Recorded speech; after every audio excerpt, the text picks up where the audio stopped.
भाजपा के कार्यालय में कहाँ गया? बीजेपी के खाते में। पैसा कहाँ गया? बीजेपी के खाते में। होम मिनिस्टर कल से गायब है सर। सुनना नहीं है, बुलाओ उसको, बुलाओ आप मिनिस्टर को।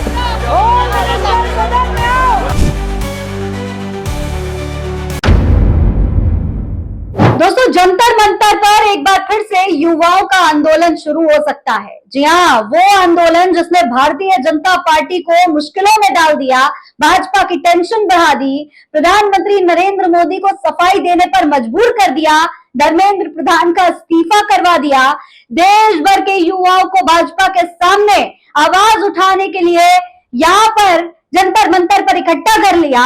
वो आंदोलन एक बार फिर से शुरू हो सकता है, और अगर इस बार फिर यह आंदोलन शुरू हुआ तो भारतीय जनता पार्टी का क्या होगा? आने वाले यूपी चुनाव में भारतीय जनता पार्टी कैसे डैमेज कंट्रोल करेगी? और सबसे बड़ी बात, इन सब के बीच संसद में लगातार बवाल शुरू हो चुका है। हालत बहुत खराब है भारतीय जनता पार्टी की। गृह मंत्री अमित शाह और प्रधानमंत्री नरेंद्र मोदी नजरें चुराते हुए नजर आ रहे हैं, संसद में दिखाई नहीं दे रहे हैं। युवाओं के और सांसदों के विपक्ष के सवालों का सामना करना भारतीय जनता पार्टी के लिए, भाजपा के नेताओं के लिए, प्रधानमंत्री और गृह मंत्री के लिए बहुत बड़ी टेंशन बन चुका है। आज ये तमाम खबरें मैं आपको विस्तार से इस वीडियो में बताने वाली हूं, इसलिए वीडियो को पूरा जरूर देखेगा। सलाम नमस्ते, मेरा नाम फरीन अंसारी है और आज एक बहुत बड़ी खबर, आज एक बहुत बड़ी चर्चा आपके साथ होने वाली है।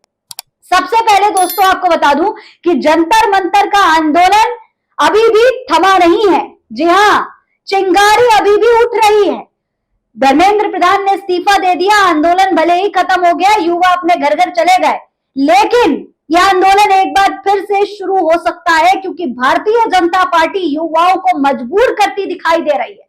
भारतीय जनता पार्टी लगातार देश भर में युवाओं पर एक्शन ले रही है, कार्रवाइयां कर रही है, युवाओं को गिरफ्तार किया जा रहा है, एफआईआर हो रही है। अभी खबर आई थी कि बिहार में 300 बच्चों पर एफआईआर हुई, 300 युवाओं पर, आंदोलनकारी युवाओं पर एफआईआर हुई। असम से 3 मुस्लिम लड़कों पर गिरफ्तारी की खबर सामने आई। 3 मुस्लिम लड़कों को गिरफ्तार कर लिया गया क्योंकि वो सीजेपी के समर्थन में एक प्रोटेस्ट करवाने वाले थे, इसके लिए एक ग्रुप बना लिया था उन्होंने। इस तरीके से गिरफ्तारियों की तमाम खबरें देश भर से सामने आ रही है। ये बात जब सीजेपी के फाउंडर्स, सीजेपी के प्रवक्ताओं, नेताओं तक पहुंची तो उनका कहना है कि भारतीय जनता पार्टी वादा खिलाफी कर रही है। भारतीय जनता पार्टी ने वादा किया था कि अगर यह आंदोलन खत्म कर दिया जाएगा तो इस देश के किसी भी युवा पर कोई एफआईआर नहीं होगी, कोई कार्रवाई नहीं होगी। जेपी नड्डा खुद सोनम वांगचुक से मिलकर आए थे और ये वादा किया था। लेकिन अब आंदोलन खत्म होने के बाद जब भारतीय जनता पार्टी ने एक बार फिर से इन तमाम वादों को तोड़ना शुरू कर दिया है तो जाहिर है आंदोलन भी दोबारा से शुरू हो सकता है। ये बात खुद अभिजीत दीपके, जो कि सीजेपी के फाउंडर है, उन्होंने कही है। देखिए, एएनआई की वीडियो है, बाइट हम आपको सुना नहीं सकते, लेकिन क्या कहा है वो बताते हैं। देखिए, जब उनसे पूछा गया कि क्या वो नया आंदोलन शुरू करेंगे तो सीजेपी के संस्थापक अभिजीत दीपके ने कहा कि हम बहुत जल्द ऐसा करेंगे। अगर सरकार सहमत नहीं होती है या अपना रवैया नहीं बदलती है तो हमें ऐसा करना ही होगा। यानी कि अगर सरकार ये सारा रवैया बदलती नहीं है तो मजबूरन सीजेपी को आंदोलन फिर से शुरू करना पड़ेगा। वहीं दूसरी तरफ भारतीय जनता पार्टी की सांसद कंगना रनौत तो भाजपा के लिए इस वक्त पनौती बनी हुई है, लगातार ऐसे बयान दे रही हैं जिससे भारतीय जनता पार्टी मुसीबत में आ रही है। अब उन्होंने जेनजी के जो तमाम युवा हैं, जो महिलाएं हैं, उन सबको गटर जनरेशन बता दिया है। पूरी एक जनरेशन को ही गटर जनरेशन बता रही हैं कंगना रनौत। इसके बारे में जब अभिजीत दीपके से सवाल पूछा गया तो वो कहते हैं कि उन्हें कोई सीरियसली लेता भी है क्या?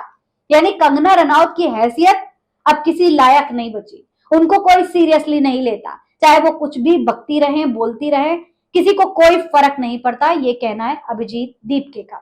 दूसरी तरफ दोस्तों, संसद में भारतीय जनता पार्टी के खिलाफ समाजवादी पार्टी ने मोर्चा खोल रखा है। समाजवादी पार्टी लगातार भारतीय जनता पार्टी के खिलाफ आंदोलन कर रही है, आवाज उठा रही है। युवाओं के साथ भी सपा एक्टिवली पार्टिसिपेट करती हुई दिखाई दी थी और अब राम मंदिर चंदा चोरी का मामला जो कहीं पीछे रहता दिखाई दे रहा था, उसको भी अखिलेश यादव, उनकी पत्नी डिंपल यादव और उनके तमाम सांसद संसद में उठाते हुए दिखाई दे रहे हैं। देखिए, इन सब के हाथों में पोस्टर्स हैं और उस पर लिखा हुआ है चढ़ावा चोर गद्दी छोड़।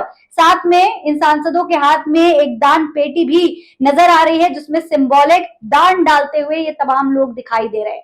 ये जो है राम मंदिर चंदा चोरी का मामला जो कहीं युवा आंदोलन के पीछे छिपता हुआ दिखाई दे रहा था, अब उस मामले को भी अखिलेश यादव यूपी चुनाव से ठीक पहले यहां पर उठाने की कोशिश कर रहे हैं। वहीं संसद में भारतीय जनता पार्टी की हालत बुरी तरीके से खराब हो चुकी है। बताया जा रहा है कि यहाँ पर जब शिक्षा पर, युवाओं के रोजगार पर, एजुकेशन सिस्टम पर चर्चा हो रही थी तो ना तो प्रधानमंत्री नरेंद्र मोदी संसद में मौजूद थे और ना ही गृह मंत्री अमित शाह संसद में मौजूद थे।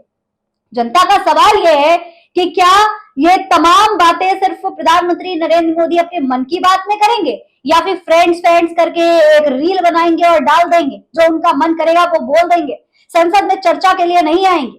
जब यहाँ पर विपक्ष चर्चा करना चाहता है तो नदारद दिखाई दे रहे हैं प्रधानमंत्री और गृह मंत्री दोनों।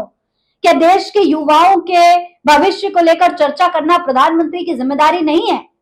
जिनको फ्रेंड्स कह रहे हैं, क्या उन फ्रेंड्स के बारे में, उनके भविष्य के बारे में विचार करना प्रधानमंत्री मोदी की जिम्मेदारी नहीं है? पीएम मोदी की अनुपस्थिति की वजह से संसद में विपक्ष ने बुरी तरीके से भारतीय जनता पार्टी को घेरा है। देखिए, रेणुका चौधरी का ये बयान सुनिए। रेणुका चौधरी माल न्यूट्रिशन पर सवाल पूछना चाहती थी लेकिन बीजेपी वालों ने टोकना शुरू कर दिया। एक तरफ प्रधानमंत्री और गृह मंत्री गायब हैं, दूसरी तरफ जब विपक्ष किसी मुद्दे पर चर्चा करना चाहता है तो भारतीय जनता पार्टी उसमें भी बीच में टांग अड़ाती रहती है। इनको सुन लीजिए आप, रेणुका चौधरी क्या कह रही हैं। कह रही है, क्या सुनना नहीं चाहते? चुप हो जाओ। अगर ऐसा करोगे तो मैं पूछूंगी कि गृह मंत्री अमित शाह कहाँ हैं, वो सदन में कब आएंगे और फिर राज्यसभा स्थगित हो गई। देख लीजिए, सुनिए क्या कह रही रेणुका चौधरी। इसके अलावा दोस्तों, कांग्रेस सांसद गौरव गोगोई का भी बयान सामने आया है। उनका कहना है कि शिक्षा और परीक्षाओं पर चर्चा हो रही है फिर भी प्रधानमंत्री सदन में नहीं है और गृह मंत्री भी मौजूद नहीं है। क्या चर्चा नहीं करना चाहते? क्या सवालों का सामना नहीं करना चाहते, या फिर डरे हुए हैं कि उनके सामने कुछ ऐसे सवाल रख दिए जाएंगे जिसके जवाब ना प्रधानमंत्री के सामने होंगे और ना ही गृह मंत्री के सामने? दोस्तों, ये तमाम बातें, ये तमाम विरोध आने वाले उत्तर प्रदेश के चुनाव में भारतीय जनता पार्टी को भारी पड़ सकता है। एक तरफ युवाओं का मुद्दा, दूसरी तरफ अखिलेश यादव चंदा चोरी के मामले को भी लगातार उठा रहे। ऐसे में आने वाले चुनाव में भारतीय जनता पार्टी कैसे डैमेज कंट्रोल करेगी, ये इस वक्त का सबसे बड़ा सवाल है। आपको क्या लगता है? अपनी राय कमेंट बॉक्स में लिखकर हमें जरूर बताएं। ऐसी और तमाम खबरें देखने के लिए चैनल को सब्सक्राइब करना ना भूलें। जय हिंद, जय भारत।